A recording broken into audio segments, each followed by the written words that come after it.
Isaac from Lights Out Performance here, going through a few mistakes that I see when guys are doing throwing drills or plyo drills against the wall or even into a net.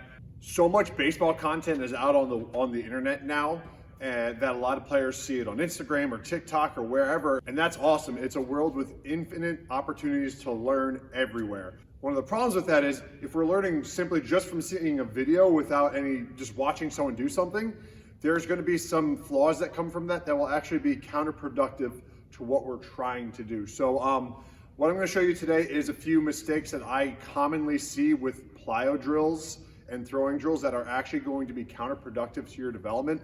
If you haven't watched my fine-tuning the reverse throw yet, I'm going to link that in the description. That's an important video to watch to make sure you're getting the most out of your reverse throws as possible. But without any further ado, let's get into it. 3 very common problems I see: target height, target alignment, and standing too close to the wall. So I'm going to explain to you why each of those things are important, how doing them wrong is going to mess you up, and how we can do them correctly so that we're getting the most of our drill work. So the first thing is target height. Target height, so you can see on this plyo wall, it's not the fanciest, it's just some spray paint and a marker, but as long as we have a visual reference of where we want to throw it, about face height.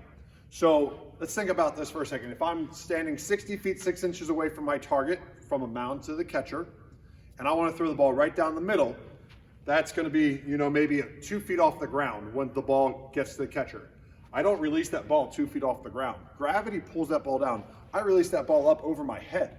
So if we're throwing off the mound and we put an invisible, wall about 10 or 15 feet in front of the mound, and we were throwing to the catcher, the ball height 10 feet out of your hand is probably going to be about face height. So when we're throwing into a plyo wall, we're throwing into a net, we want to make sure that we're standing maybe 10, 15 feet off of our target, and we're aiming for about face height. If we're constantly throwing balls too low on the wall, that's going to create bad movement pattern that's going to transfer to really bad performance on the mound. So that's problem number 1 and the solution. Make sure you're standing about 10 to 15 feet off the wall and that you're aiming for about face height.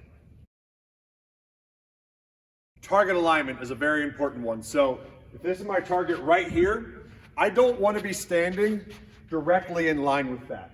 This is going to create some bad patterns in our arm action, some pushing arm action.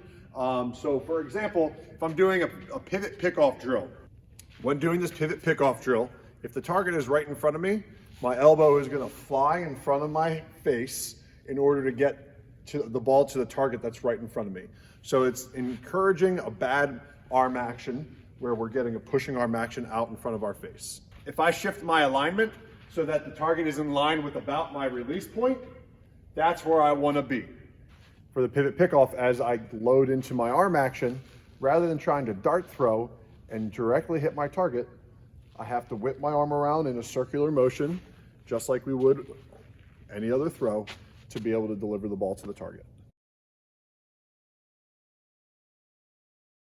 The third common issue I see very often is trying to catch the ball off the wall while also standing too close to the wall. So if I'm standing too close to the wall and I'm trying to catch it, I'm not allowing myself to finish the action of the throw. So again, we're training bad habits or bad patterns. Allowing yourself to stand off the wall and or not trying to catch the ball allows you to finish the throw, to fully rotate, unload your arm, and encourage proper sequencing through your mechanics. If you're one of those guys that you're constantly seeing videos of guys on social media doing drills and you want to try them out, but you don't know what they're for, you don't know if they're right for you, reach out to us. Go to lightsoutpitching.com. You can get a free mechanical analysis and consultation where we'll give you a breakdown of your mechanical needs and suggested throwing drills that'll help you develop in your game.